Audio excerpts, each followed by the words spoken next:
So I understand we had some technical problems, and I had to find it out from Bob Fonseca, our friend in Austin, who was doing an Instagram live as he was driving like a bat out of hell because he was late for his gig, and he goes, "You guys dropped out of the thing," so I'm checking into it. But Vito, exactly what happened? I'm on the phone with engineering right now, trying to figure out exactly what happened. But like the spots were played, and then they didn't fire, and they were dropped off. I'm trying to figure it out right now. All right, Fez is telling me that we went into another radio show. Yeah, so I think they put in a random segment because nothing was playing over the board. I'm on the phone with engineering right now. But it was Cavino and Rich. It wasn't even us. Yeah, the engineering put it in. I didn't put it in. I know, but why don't they have a thing of our? They do. I'm on the phone with them right now, trying to figure it out. All right, so I'm annoying you. I get it. All right. I'm just trying to figure out what happened. No. I'll get it. I'll take care of it. Chris Stanley, let me just say this: you and your garbage partner don't even belong in Earl's shadow today. Oh, God. Speaking of garbage, I have a serious fucking fruit fly and gnat problem in my fucking kitchen. It's really weirding me out. It's all the in your rotten kitchen, bread. By his kitchen, he means his fucking crotch. I bought a device called a catchy, so that says it would catch all of them, but it's only caught a moth so far and not one gnat. It's really depressing. Well, first of all, run it through your fucking pubes, and I'll bet you'll catch every single one of them and the nest that they're all building. I'm going to guess that this is a British product. It's a catchy. Get your catchy in here to catch those nasty little fruity flies. Pick those it up flies on the are such telly. Baddies. They're such baddies. Even when they say telly, they couldn't sound more like babies. Mm-hmm. And Gervais was I even think, the worst. Gervais was even saying telly the other day, and I'm like, you've been doing this long enough now. You know you got to stop saying telly. All right, it's the Bennington show. Oh, I had this thought today. I was watching a television show, and there was a scene in the airplane, right? Now, think for a second. And Chris, I'm going to bring you out of your garbage days because I want you thinking about this too. In movies and television shows, whenever they're on a plane, it never looks like a real plane. It doesn't sound like a real plane. It's a hard thing to pull off. But you're on a plane, and we all just accept it. I don't think there's too many airplane sets in Los Angeles. You know what I mean? I have a feeling that maybe there's one or two, and you book this set to shoot those scenes on the airplane. And I wonder how many movies and TV shows is it the same airplane set? Because it never seems like you're really on an airplane. Yeah. That's interesting. Yeah, I'm sure like they just reuse the same one over and over. Got to. Yeah. I mean, it would make a good fucking documentary. The same, you know how they did that documentary on the one kid who was an extra and he was in all the movies? And the only reason why you ever recognize him is he's a very odd looking kid. He's just a professional extra. Yeah. Sometimes they give him a line. That could be true of this movie set. This stupid airplane movie set. Yeah. The airplane from Airplane is also probably up in the air. It's probably the same one. It's the same one from the movie Up in the Air. Yeah. All right, gotcha. There's never once where I went. I've never gone, oh man, that feels exactly like what an airplane is. You can't do that. Every time you get on an airplane, you're like, oh, this is a weird fucking look, isn't it? You don't see this every day. And then when it's up in the air, that airplane sound is very unique. You know what I mean? Very, very unique. Yeah. Even if you're just cruising along nicely, it's a weird, unique sound. And they never capture it in the movie. I think that it is like, you know how there's like white noise? You can listen to white noise when you go to sleep. I believe that they call that sound brown noise, and that is the sound, the tones are similar to what you hear on an airplane. I'm pretty sure. Because I find that even more soothing than white noise. Airplane noise? Yeah. That like the sound, that whatever that tone is, because it's a lower, I believe it's a lower tone. Like white noise sounds like a waterfall. It's like shh up there, but brown noise is more like it's lower. To me, the most comforting sound on an airplane is if you start hearing odd clanks. You're like, what the fuck? Did somebody throw a wrench into that? Airplanes and TV shows and movies also seem incredibly larger than what you actually are on an airplane. Like an airplane is a very cramped fucking thing, but in a TV show or movie, it's like, oh, this fucking room everyone has. It's bullshit. Were you guys impressed with my difference in white noise and brown noise sound effects that I made? 'Cause I thought it was pretty good for on the fly. Really, really good. Here's the thing. I had never thought about that before, so I found myself almost in a trance.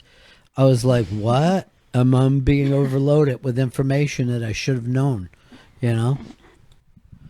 I go to sleep now listening to the ocean every night, and guess what? Getting the best fucking sleep ever. And no flashbacks back to when I killed somebody.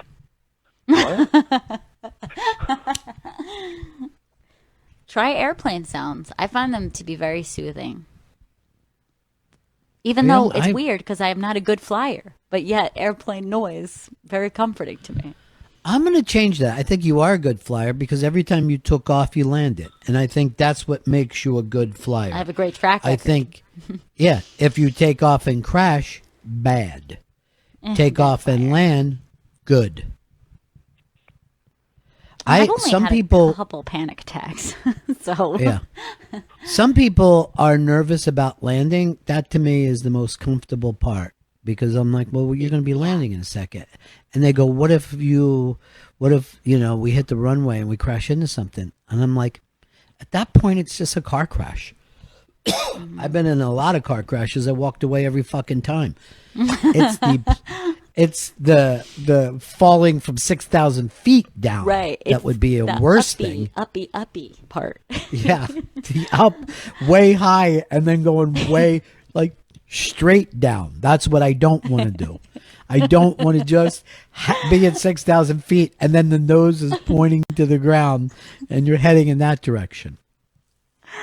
By the way, you know those like big bank turns that they do when they're making a hard turn and half of the plane peels up? Never got used to it. I'm always like, well, this is it. This is it's over. It's like Every if you're sitting time. on the right side of the plane and they're banking left and you look over to your left and you just see the ground. Yes. I never got used to that. I'm like, wow, next to the other. this is what it's like. Yeah.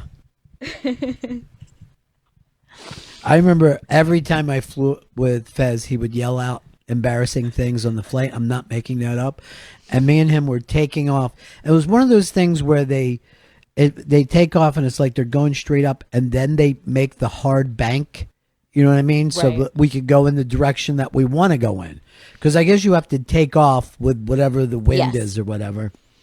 Sure. And then you got to turn the fuck around. You're going in the wrong direction for miles.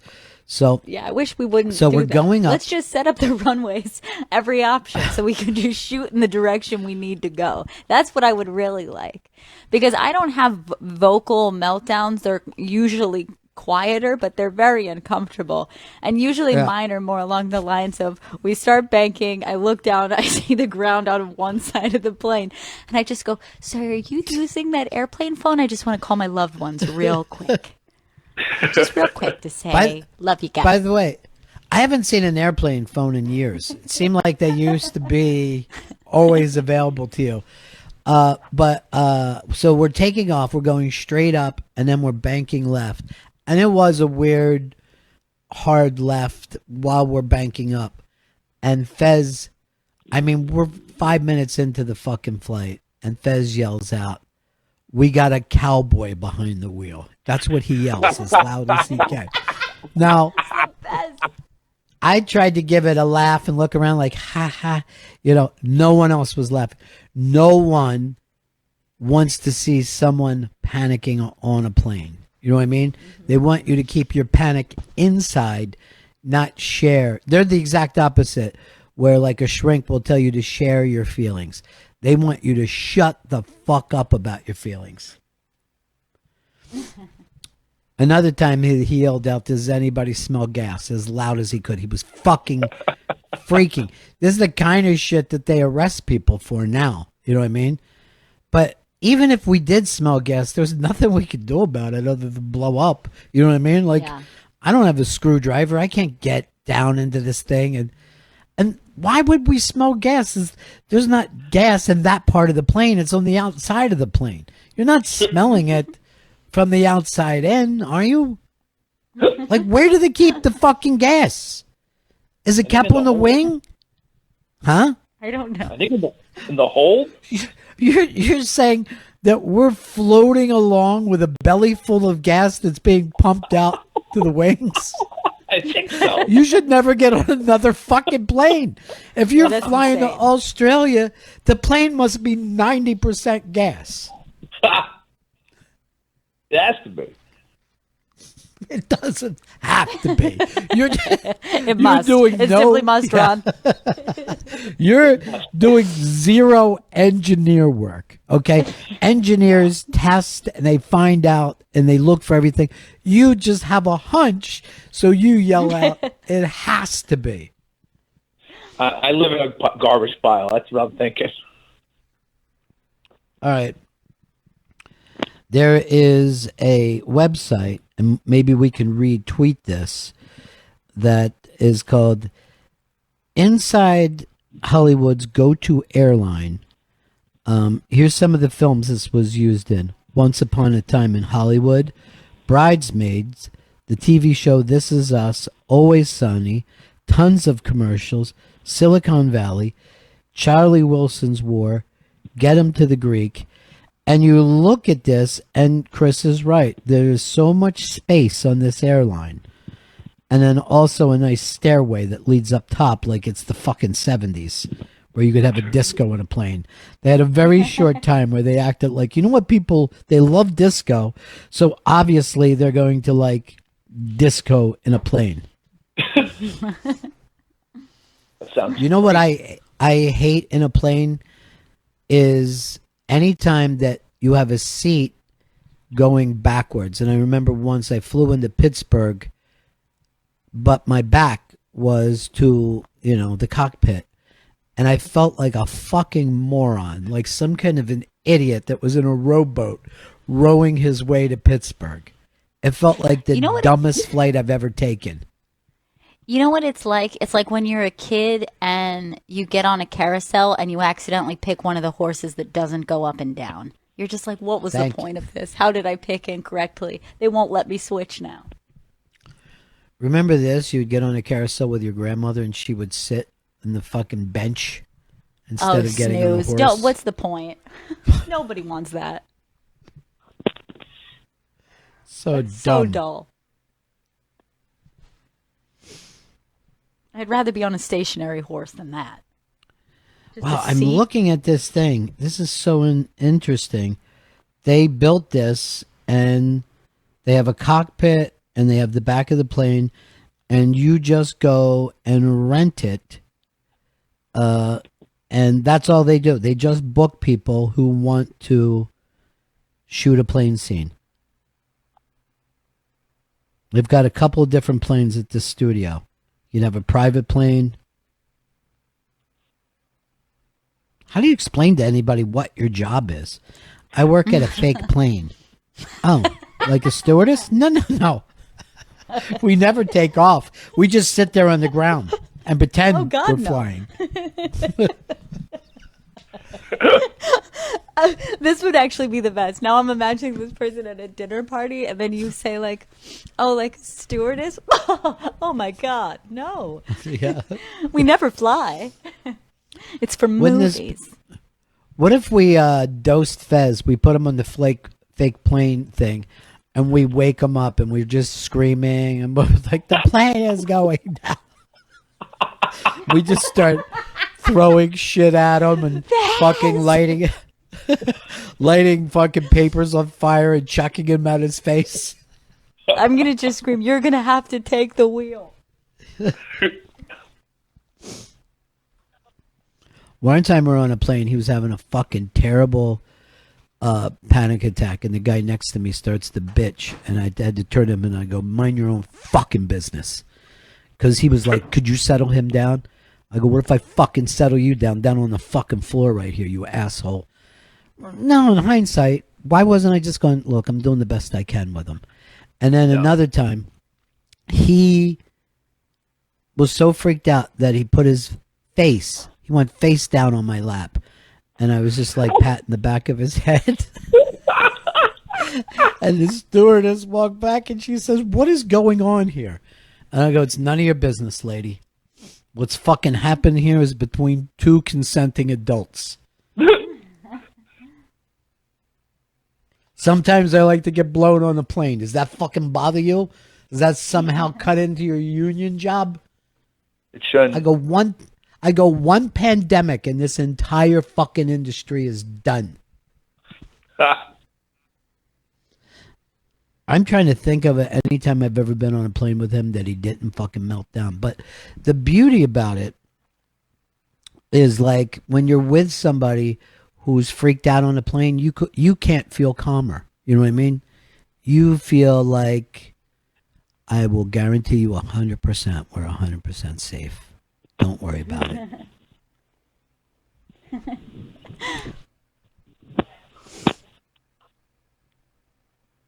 I guarantee Hold you. on, I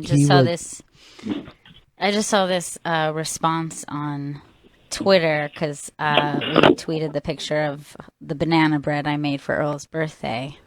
Yeah. Jersey General says, banana bread is meant to be eaten plain. If you need cream cheese or butter on it, then you messed up in the first place. I'm just going to search for a really good eye roll gif. I need to find a really good eye roll gif. But let's face it. First of all, anything can be eaten plain. Doesn't fucking matter. You know what I mean? You can have dry toast. It's my choice. But just think of how many things that you can put. Oh, good. But just think of how many things you can put on toast. It doesn't. Some people like butter and cream cheese. Yeah. Exactly. I'm going with the really great James Harden one. It's a classic. Yeah. Good. Yeah, I mean, I think that anything can be eaten just about any way. Chris, he puts all kinds of shit on his bread that I would never put on there.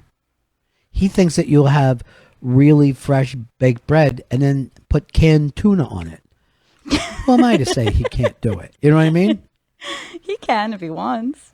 Why not just have canned bread and eat it that way? What's this person's name? Jersey General. Jersey General, Don't you worry. just ruined James Harden will Earl's take care of birthday. it. Oh, My good good one. friend, Mr. Harden, will take care of this. That's almost more of a body roll. All right, we got I know, it's so somebody. sassy.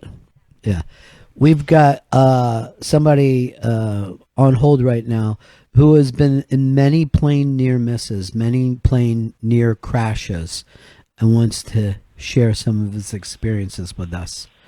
Yes, mystery caller. Every time I've been on a goddamn plane, I felt like it was going down. Every time. It's true. Here's the other thing, Gail. I don't even know if you know about this. This fucking maniac, he would have a little toy Peter Pan that had to go up in front of him at all times. Really? What was that about? Yeah. Because if you think good thoughts, you can fly. Now, was that your idea or a shrink? That was a shrink's. Yeah, because that's the I kind think of that- thing. Yeah. I think the shrink actually gave me the Peter Pan. Here, take this. And that's all I need is a talisman or something, not actual physics. That'll get me up in the air. Honestly, I'm going to need one of these Peter Pans. I think it would help me. I still have it in my flying bag. One time, we're flying in. I'll never forget this flight. We're flying into Fort Lauderdale. We're like feet off the ground, right? Suddenly, the plane banks up as hard as it can, right? So now we're leaving the airport where we were just about to touch down, and it was because there was another plane on our runway. Fez, of course, starts freaking out, and I say to him, Fez, this happens all the time. All the time. You go to land on a runway and there's another plane there. This is the way you will lie to someone who's freaking out. And we had to fly like up, the coastline back across the Everglades. It took us like another 15, 20 minutes before we touched down. And when we do and we stop at the gate, the fucking pilot jumps up, pulls and runs down the thing. He was going to run and scream at the fucking at the tower. And I'm like, oh God, if he's that fucking freaked out, how close to death did we come? And that was a giant-ass plane, too. That was an L-1011. Because I always check on what kind of plane I'm on. God, I wish. And it was hard to get that thing back up in the air. We had already come in over 95. Right where you in the Lauderdale airport, where you see the cars right beneath you on the highway, on the interstate. Yeah, it was that was the weirdest plane thing. I mean, that was probably the closest I've ever come to a near miss, was that. And I don't think we were ever in any danger. They did everything they were supposed to do. But there was something on the runway. Something on the runway. But Fez, I was thinking about that with you. You've spent your entire life anxious, right? Your entire life, like, just knotted over with anxiety. But I never heard you be afraid of a pandemic, and that's the one thing that came true. Yeah, that was never on the fear list. The plane crashes, yeah, those were all things that could actually happen to me. I never dreamed global pandemic like in a sci-fi movie. Right. Before Fez's plane would take off, you would get an I love you. Like, so you could always say, the last thing he said to me was, I love you. He was always sure he was going to die. Like, a plane and the gallows were the same fucking thing to Fez. I was flying from JFK to Tampa one time, and there was a problem with the plane. There was a problem where they had to go to Fort Lauderdale first, and then back to Tampa. And I screamed in that stewardess' face that I was only prepared for one takeoff and landing today, not double, not four of them. And that was just going to be too much. You're going to have to drop me off at Tampa first. It is, yeah, because it wasn't like you had a trouble with the plane, but they basically said, oh, we got some people, we didn't tell you this, but we're going to make a stop in Lauderdale. Yeah, they canceled the Lauderdale flight and put all of them on the Tampa flight and decided to take them first. So weird. Well, they're fucked now, aren't they? They're all fucked. You'll probably never be able to get on another plane without worrying about getting a disease. You'll be thinking so much about the disease that you'll be glad to have a crash. I know. It's one more thing to add to the flying fear. One time, I was flying to a Notre Dame game, and I just lost it on the plane, and they had to they moved me to the back of the jet and just put wet towels over my head and laid me down because I was freaking everybody else out. That's the beached whale fucking move. I was terrified, and the wet towels did nothing to help. Well, they probably muffled your fucking tears You know what I mean? That's what they were doing. He's just trying to chill out the rest of the people there. One got stuffed in my blowhole just to keep me quiet. All right, Fezzie, I got to go to a break, but those fucking. Oh, good, flying Marcovino and stories, Rich. You fucker. All right, we'll be right back, Bennington. Love you. Bye. I love you.